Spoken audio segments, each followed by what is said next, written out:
On a la faveur de Dieu sur nos vies. Amen. Avez-vous la faveur de Dieu? Oh, j'aime la faveur de Dieu. J'arrive quelque part et automatiquement je suis favorisé. Pourquoi? Parce qu'il est en moi. Ce n'est pas à cause de moi, mais c'est la vie de Jésus en nous. On a la faveur de Dieu. C'est une promesse de la Bible. Quand j'ai trouvé la Bible était pleine des promesses, ce n'est pas juste des règlements. J'ai pensé que c'est un livre des menaces. Si tu passes la ligne, on va, paf, Dieu arrive. Non, certainement, il y a des règlements, mais c'est pour notre sécurité, j'ai trouvé. Mais il y a des promesses aussi, beaucoup de promesses, afin que Dieu, il puisse nous aider dans toutes les affaires de cette vie. Amen.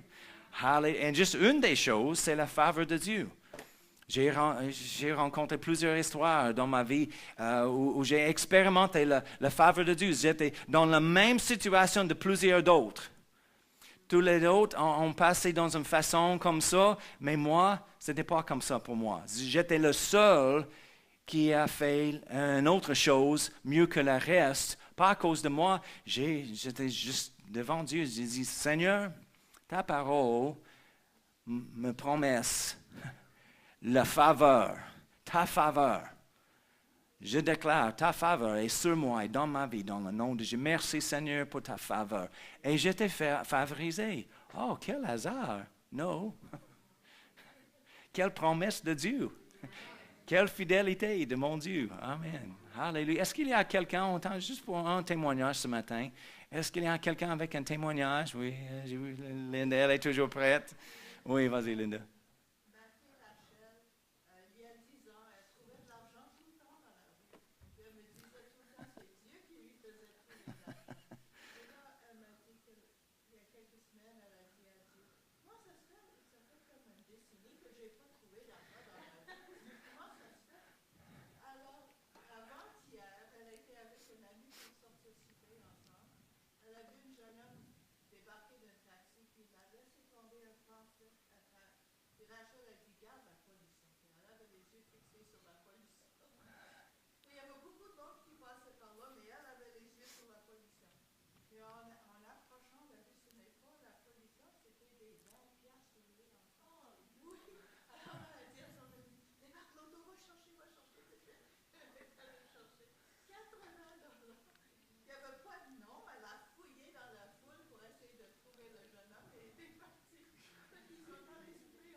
Ah, oui.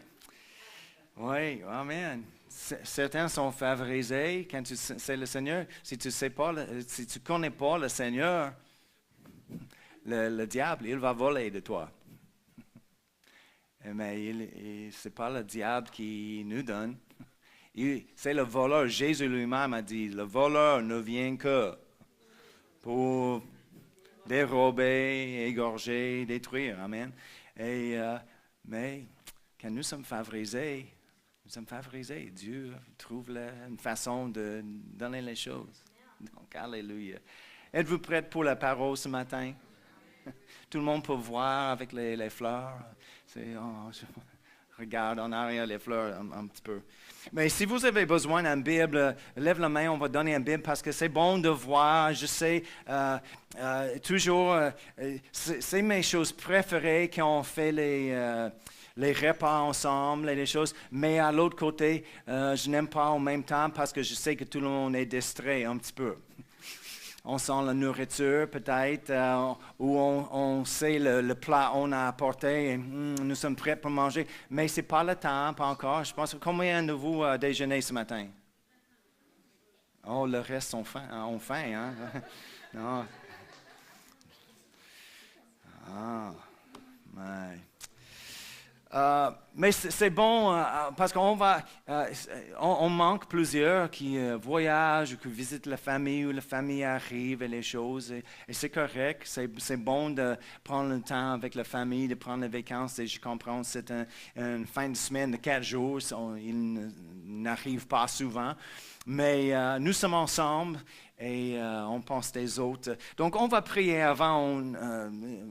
regarder la parole ce matin, d'accord? Merci, Père éternel, pour le Saint-Esprit qui demeure en nous, l'auteur de ta parole, une puissance dans notre vie, notre guide sur la terre. Et on regarde ta parole ce matin, Seigneur, avec un faim pour plus de toi. Ouvre nos yeux, on ouvre notre cœur, mais on te demande d'ouvrir nos yeux, de comprendre plus de toi et tes œuvres par la puissance et la présence de ton Esprit qui demeure en nous. Et on va te donner toute la gloire, Père. Change nos vies encore et encore. Dans le nom de Jésus. Amen. Êtes-vous prêts pour être changés ce matin? Si on n'a pas une attente d'être changé, on ne change pas. C'est la vérité. Mais quand on a un faim pour Dieu et ses œuvres, et on ouvre nos cœurs, on peut recevoir quelque chose de lui parce qu'il est réel et il veut être impliqué dans notre vie. Amen. Amen. Donc, regardez avec moi. Oh, c'est pas la bonne chose. Un instant. Éphésiens 1. On va regarder Éphésiens 1. OK? Ensemble. Si vous avez besoin d'une Bible, lève la main, on va donner une Bible parce que c'est bon de regarder dans votre propre Bible la parole. Parce que souvent, j'ai entendu juste l'autre jour quelqu'un qui croit quelque chose et quelqu'un demande « Mais pourquoi? C'est où ça? » « Oh, je ne sais pas, mais c'est la chose que mon pasteur a dit et c'est vrai. » Et comment tu sais ça, si ton pasteur est correct ou non? Garde la Bible pour toi-même pour checker ça. Amen. Éphésiens 1, on va regarder, on va commencer verset 16, on va commencer. Paul a dit, je ne cesse de rendre grâce pour vous, faisant mention de vous dans mes prières, afin que Dieu de notre Seigneur Jésus-Christ, le Père de gloire, vous donne un esprit de sagesse et de révélation dans sa connaissance, et qu'il illumine les yeux de votre cœur pour que vous sachiez quelle est, et il commence d'énumérer une liste des choses qu'il veut qu'on connaisse. Que vous sachiez, le mot là est juste pas pour savoir quelque chose, mais pour savoir, pour connaître par l'expérience. Je donne l'exemple souvent, je pense les gars, pour être en accord avec ça, on peut lire un livre à propos de l'accouchement. Et des fois, les pères lisent les choses pour aider leur épouse et des choses, et on sort là. Et l'accouchement arrive, nous sommes là et on comprend. Et après, c'est fait. On dit, hey, je comprends l'accouchement, j'étais là. Je l'ai vu, hey, c'est quelque chose, vraiment. Je peux expliquer ça. Mais mon épouse va dire, hey, tu sais rien. C'est moi, je comprends l'accouchement. Pourquoi? Pourquoi la connaissance d'elle est mieux que moi? Parce qu'elle a expérimenté. Je n'ai jamais expérimenté, j'ai juste lu les choses.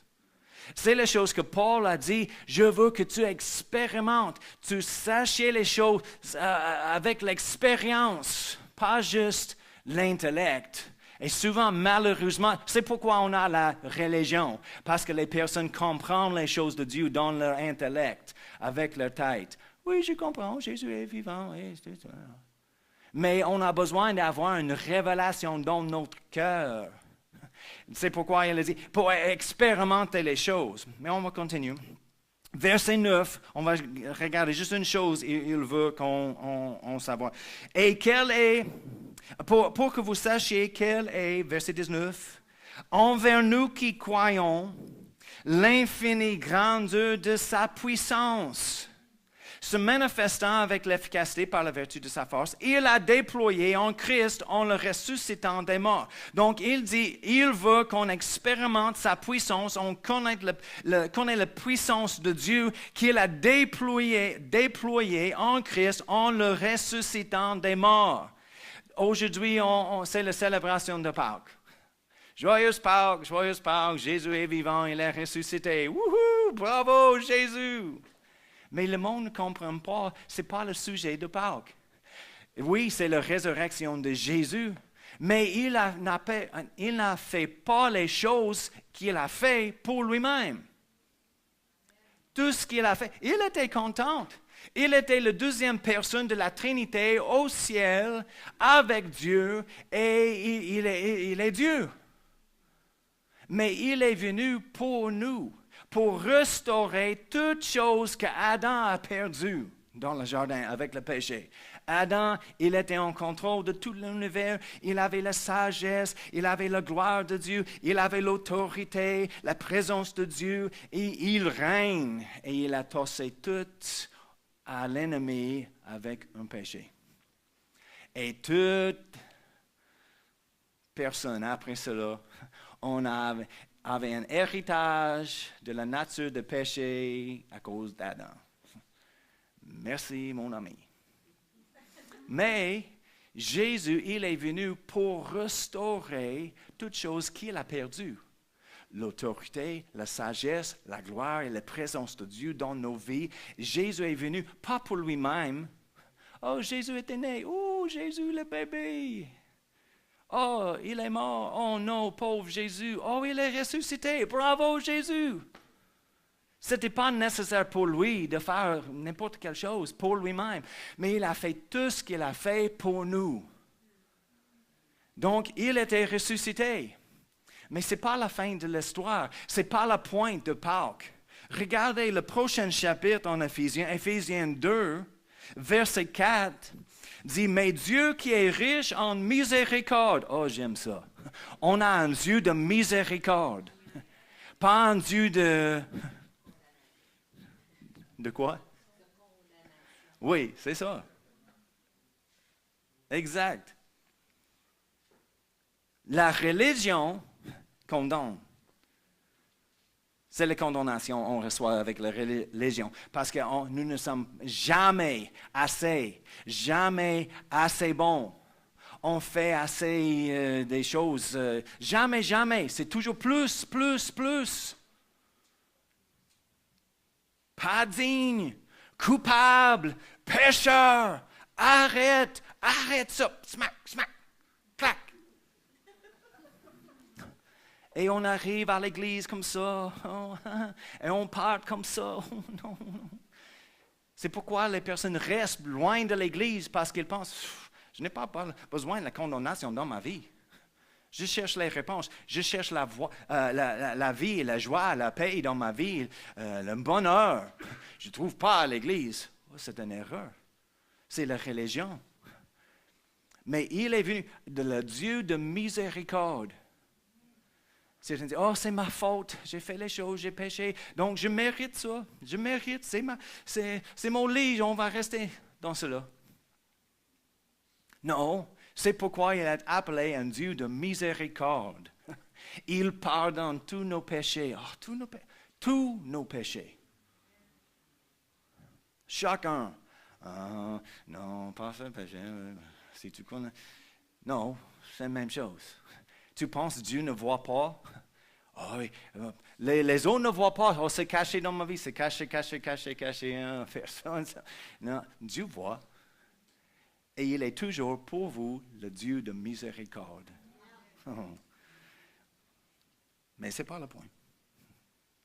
Mais Dieu qui est riche en miséricorde, à cause du grand amour dont il nous a aimés, nous qui étions morts par nos offenses, nous a rendus à la vie avec Christ. C'est par grâce que vous êtes sauvés. Quand on accepte Jésus, nous sommes nés de nouveau, sauvés, quelle terminologie que tu aimes. On accepte Jésus, on croit, on accepte dans notre vie. Il est notre Seigneur. On était morts avant à cause de nos péchés. Mais le Dieu de miséricorde, il nous a pardonné et il nous a rendus à la vie avec Christ. Verset 6, il nous a ressuscités ensemble et nous a fait asseoir ensemble dans les lieux célestes en Jésus-Christ. Ce n'était pas juste Jésus, la résurrection n'est pas au sujet de Jésus, c'est toi.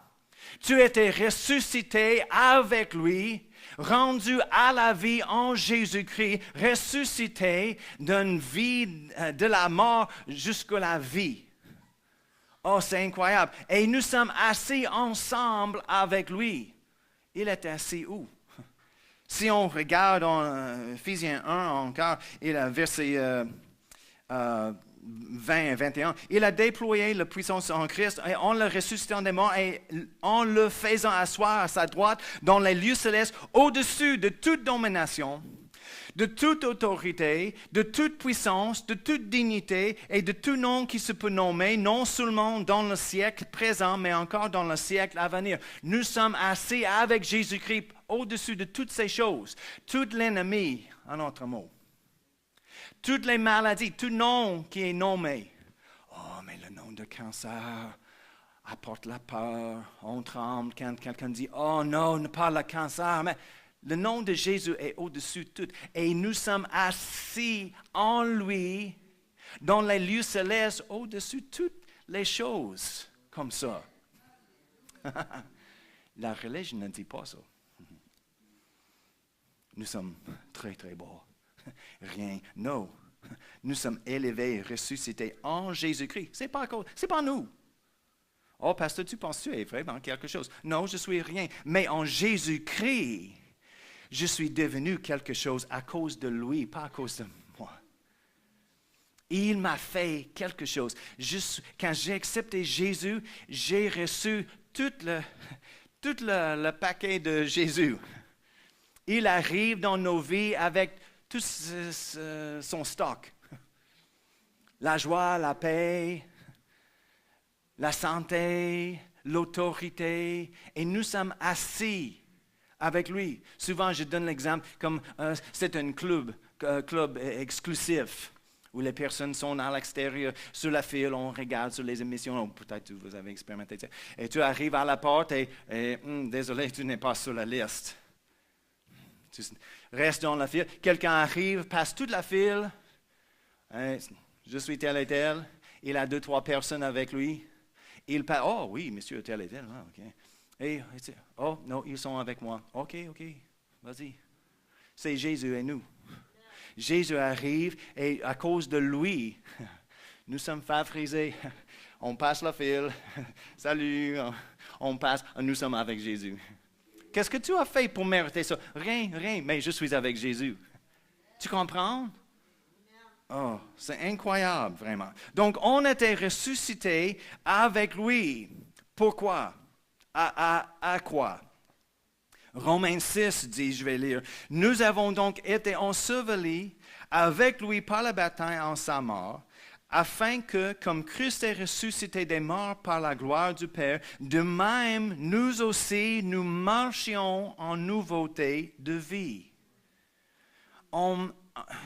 Écoute, de même, nous aussi, nous marchions en nouveauté de vie. OK, une leçon de grammaire ici. Marchions, c'est quel temps? Nous marchions, I-O-N-S. C'est conditionnel, n'est-ce pas? Non? OK, on n'a pas les professeurs de français ici, OK. Mais en tout cas, même nous aussi, nous marchions en nouveauté de vie. Vraiment, même si le cas est conditionnel ou non. Linda, tu sais? Marchions. OK. Mais il dépend sur nous si on marche dans cela ou non. Ce n'est pas automatique. Si on marchions, OK, tu comprends? Donc, il dit, de même, nous aussi, nous marchions en nouveauté de vie. On était ressuscités des morts pour nous, marchions en nouveauté de vie. Mais ce n'est pas automatiquement. C'est la différence entre Adam et Jésus. En Adam, il a péché et tout le monde a reçu l'héritage. Tout le monde pêche. À cause de la nature. C'était quelque chose dans la chair. C'est quelque chose de naturel. Mais quelque chose de spirituel. Jésus a corrigé tout dans le royaume de l'esprit. C'est quelque chose de spirituel. Ce n'est pas automatique.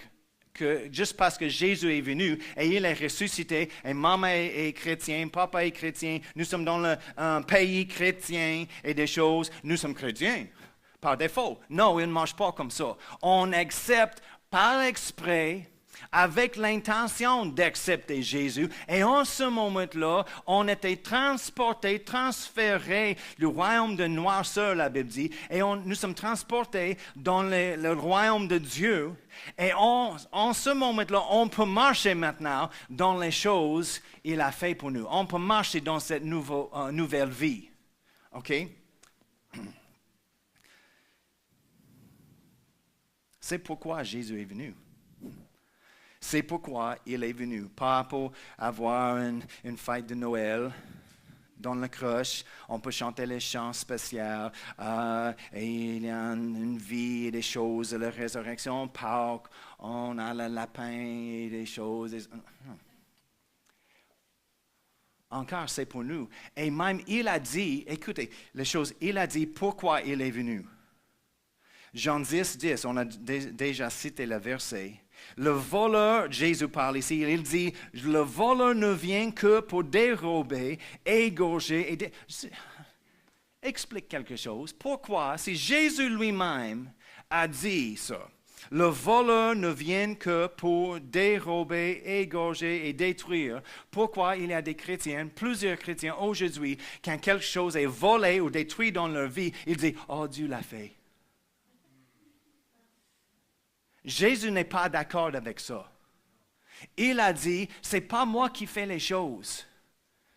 Ne soyez pas ignorants. J'ai pensé ça avant, mais j'ai trouvé la parole, la vérité. Jésus lui-même, le voleur ne vient que pour dérober, égorger et détruire. Est-ce que c'est bon ou mal? C'est sûr. Oui, c'est mal. Moi, Jésus dit, moi, je suis venu afin que, il nous donne la raison, il est venu. Je suis venu afin que les brebis aient la vie et qu'elle soit dans l'abondance. La vie, la Zoé, la vie de Dieu, on a parlé de ça récemment. La qualité de la vie de Dieu lui-même, c'est la Zoé. Il est venu pour nous d'avoir la même qualité de vie que Dieu. Oh, wow, hey. C'est Jésus lui-même qui dit ça. Pas pour nous de recevoir la punition méritée. Non, le Dieu de miséricorde, c'est lui qui a envoyé Jésus, qui est venu pour nous donner la vie de Dieu. On était ressuscités avec lui à cette vie. Pour marcher dans cette vie, la qualité de vie de Dieu lui-même, c'est comment on a besoin de marcher comme un chrétien. Oh, je vais donner un défi ce matin. Okay? En Ephésiens 5, tournez là et on va rester là pour le reste et on va terminer. Ephésiens 5, verset 1 dit, « Devenez donc les imitateurs de Dieu comme des enfants bien-aimés. » Combien de vous avez les enfants qui imitent, ou vous avez vu les enfants qui imitent leurs parents?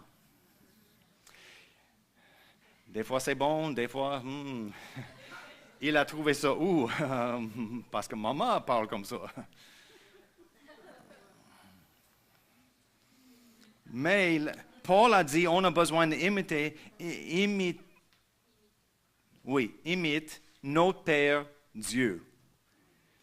Devenez donc les imitateurs de Dieu comme des enfants bien-aimés et marchez dans la charité, l'amour, à l'exemple de Christ, qui nous a aimés et qui s'est livré lui-même à Dieu pour nous comme une offrande et un sacrifice de bonne odeur.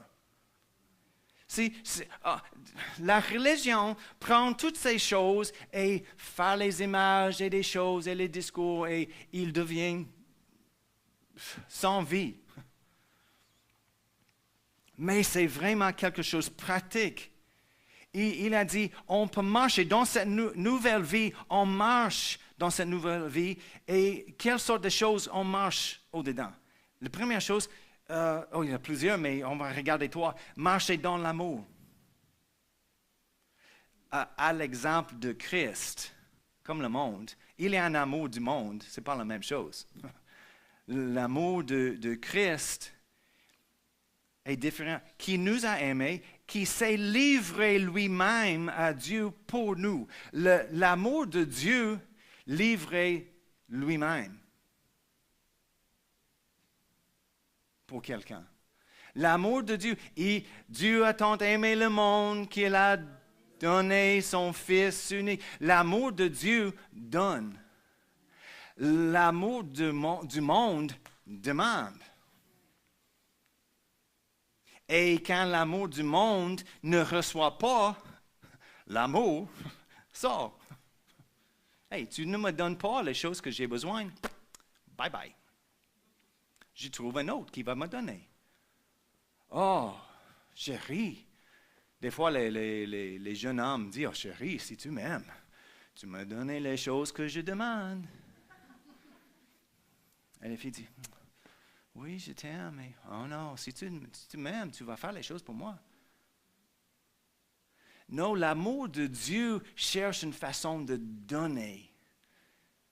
On peut regarder, on n'a pas le temps aujourd'hui, mais 1 Corinthiens 13, l'amour est patient, plein de bonté, pas de jalousie, toutes les choses énumérées. C'est une description de l'amour de Dieu. Et c'est l'amour, nous sommes appelés de marcher dans cela.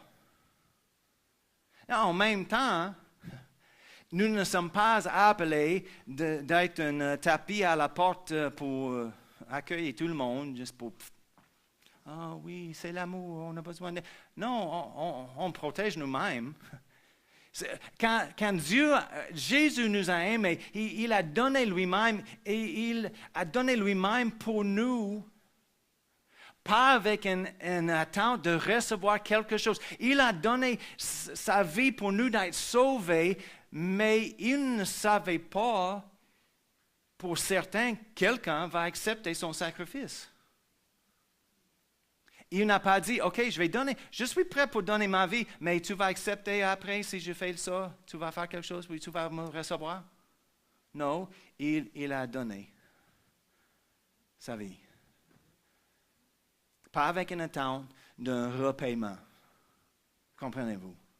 Mais plusieurs fois avec même les chrétiens. OK, si je fais ça pour toi, tu vas faire quoi pour moi exactement? On a besoin d'un échange, un équilibre ici. Non, on donne. Mais au même temps, si on donne et on donne et on donne et l'autre personne prend l'avantage de cela, il continue. Et ce n'est pas comme on cherche quelque chose, mais en même temps, on a besoin de protéger notre cœur et notre vie et notre santé, de notre mentalité. Tu comprends? Oui, on donne, mais on reste sage. Pareil. Amen. Jean a dit, en 1 Jean, nous savons que nous sommes, parce que rappelez, on était morts dans nos offenses, on était rendus à la vie, ressuscités avec Jésus. Jean a dit, nous savons que nous sommes passés de la mort à la vie. Nous savons. Je sais que je sais. Nous savons, qu'est-ce que tu sais? Que nous sommes passés de la mort à la vie, à la Zoé de Dieu. Parce que nous aimons les frères. Celui qui n'aime pas demeure dans la mort. C'est intéressant. C'est une bonne verset pour les personnes, je ne dis pas ça, mais les personnes qui frappent à la porte avec les choses pour le bonheur, la joie, les choses, ils ont passé chez nous récemment. Je les ai manqués. Mais souvent, il fait ça pour gagner. Si tu parles avec ça, il n'y a pas de confiance. On ne sait pas qui est sauvé. C'est une bonne verset parce que nous savons que nous sommes passés de la mort à la vie. Nous savons. Comment? Parce qu'on aime. L'amour de Dieu est mis dans notre cœur. Avant, on n'avait pas l'amour de la même qualité. Avant Jésus, on avait un amour égoïste. Moi. Qu'est-ce que tu fais pour moi? Je suis ici. C'est pas assez. Non, je cherche un autre. Qui peut m'aider? Qui peut m'aider et je peux t'aimer? Il ne mange pas comme ça. En Jésus-Christ. Dans le monde, c'est normal. C'est chaque jour, c'est normal. Mais en Jésus, il ne mange pas. La deuxième chose, on marche. Éphésiens 5, 8. Car si autrefois vous étiez ténèbres, maintenant vous êtes lumière. Remarquez, il ne dit pas nous sommes comme lumière, mais nous sommes lumière. Le fruit de l'esprit consiste en effet dans toute forme de bonté, de justice, de vérité. Verset 10, discernez ce qui est... Oh non, excuse, j'ai manqué ça. Verset 8, car si autrefois vous étiez ténèbres, maintenant vous êtes lumière dans le Seigneur, conduisez-vous. Les autres traductions disent marchez comme des enfants de lumière. On a besoin de marcher en amour dans cette nouvelle vie, marcher dans la lumière. Le fruit de l'esprit consiste en effet de toute forme de bonté, de justice et de vérité. Discernez ce qui est agréable au Seigneur et ne participez pas aux œuvres stériles, j'aime ça, des ténèbres, mais démasquez-les plutôt. On marche dans la lumière, c'est la compréhension, c'est l'illumination dans notre vie.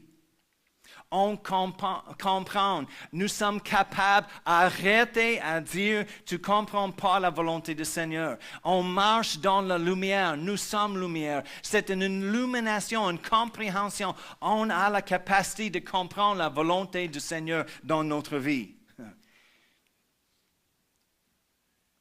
Il dit « ne participez aux œuvres stériles des ténèbres ».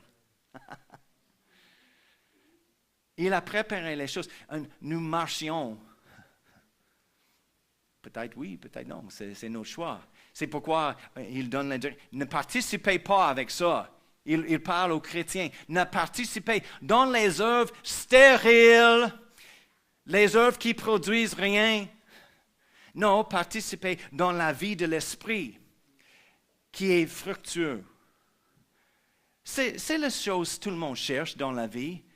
D'avoir quelque chose à donner au monde pour aider quelqu'un, d'être fructueux, productif dans notre vie, de faire quelque chose, pas juste sur le devant avec les yeux en tout le temps, c'est bon pour une saison de temps en temps, mais ce n'est pas notre vie complètement. On cherche d'être utile, n'est-ce pas?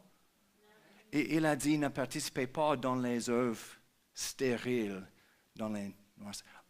mais les personnes dans... Es-tu jamais dans la noirceur? Il y a un restaurant, on a mangé là juste une fois, avec les invités. Ils n'aimaient pas ça. Dans la noirceur, complètement. C'était à côté Place Laurier, Starbucks est là, et juste à côté, le cinquième sens, je pense, c'est le nom de... Sixième sens, oui, OK. Sixième sens... Et les serveurs sont aveugles. Okay?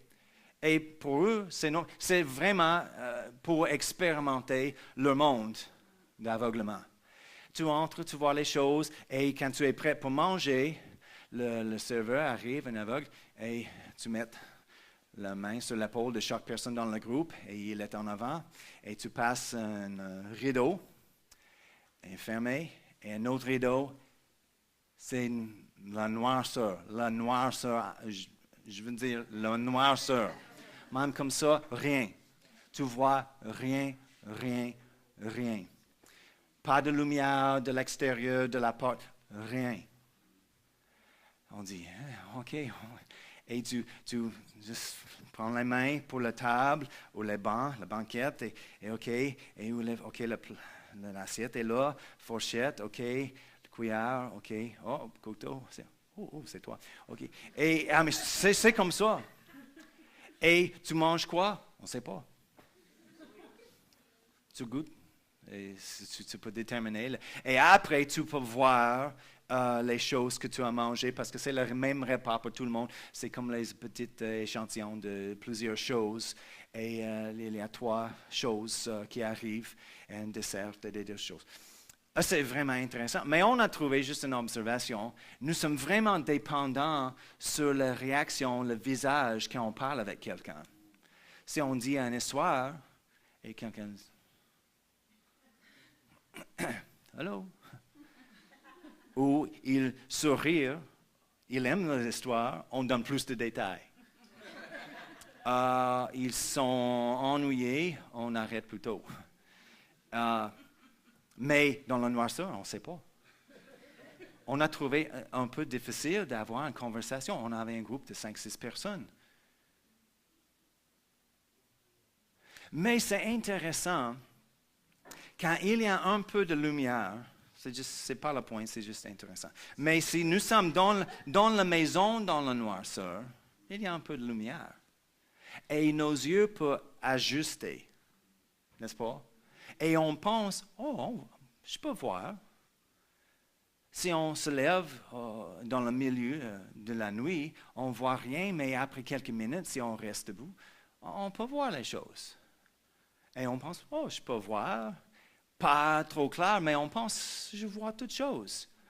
Mais quand la lumière arrive,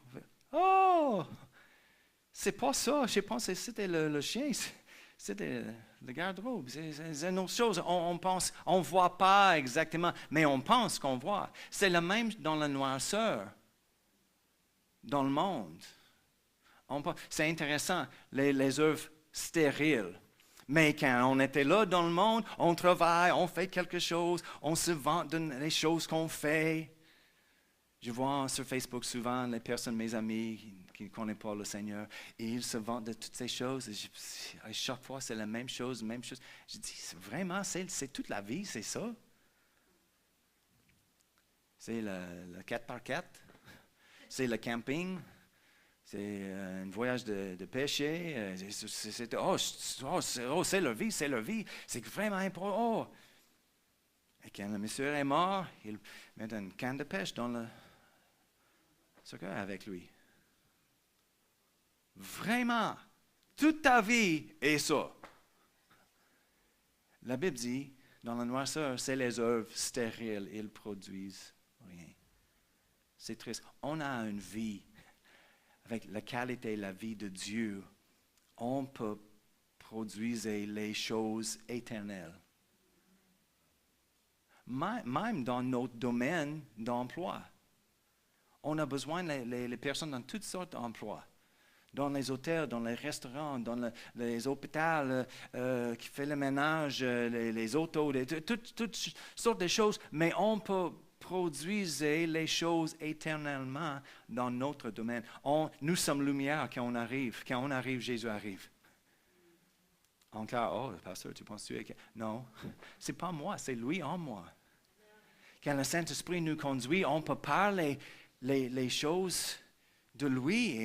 Et si vous avez jamais expérimenté ça, quand tu parles, tu donnes un témoignage, tu essaies d'aider quelqu'un, et soudainement, les choses juste versent de ton cœur, et les versets de la Bible même, ou les choses que tu n'as jamais pensées. Et après, tu dis, c'est arrivé d'où? C'était le Saint-Esprit pour aider l'autre personne, et il t'a utilisé.